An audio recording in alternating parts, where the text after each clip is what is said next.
Mr. Jeffries. Let me thank the chair and the ranking member, as well as the witnesses, for your presence here today.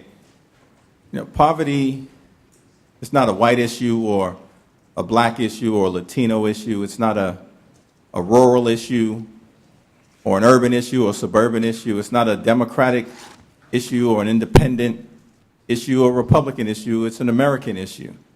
And it affects all segments of the American society. And I think in the past, when we've attempted to stigmatize certain elements of that society demographically, that's been a mistake, and it's been bad for a real thoughtful, objective evaluation and analysis of the effectiveness of these programs. And who we are as Americans, in some measure, will ultimately be determined by how we treat the least of those amongst us in the context of our greatness as a society. And hopefully, we can leave this hearing today, and it will be the start of an exploration of finding the most effective solutions to deal with what should be a moral crisis in America, with 47 million people living in poverty in the greatest nation in the world. That's unacceptable. Now, let me start with the professor. You mentioned that we've got to get the incentive structure correct. Is that right? Right. Yes, sir.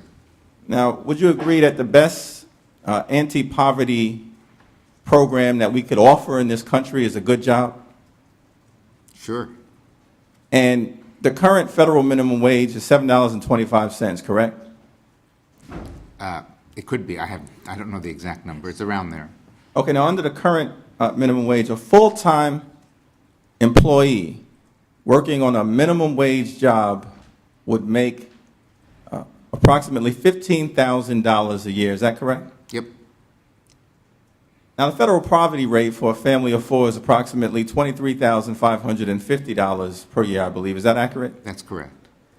So an individual who was working 40 hours a week, full-time, waking up in rural America, urban America, suburban America, going to work, support their family, would take home an amount that doesn't allow them to live outside of the poverty rate in this country. Is that correct? At minimum wage, yes, sir. At minimum wage.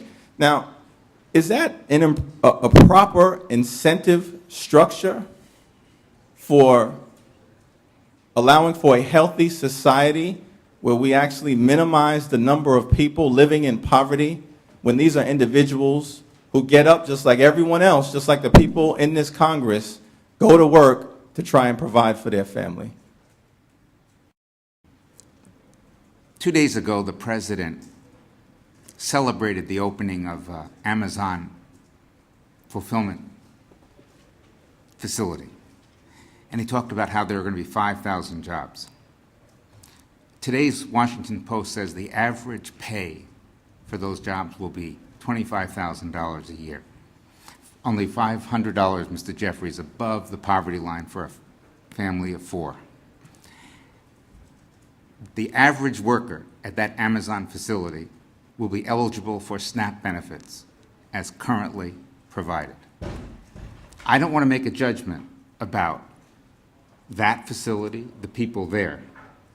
But if the President of the United States can only celebrate the opening of a facility where we have people moving boxes that came from some other country.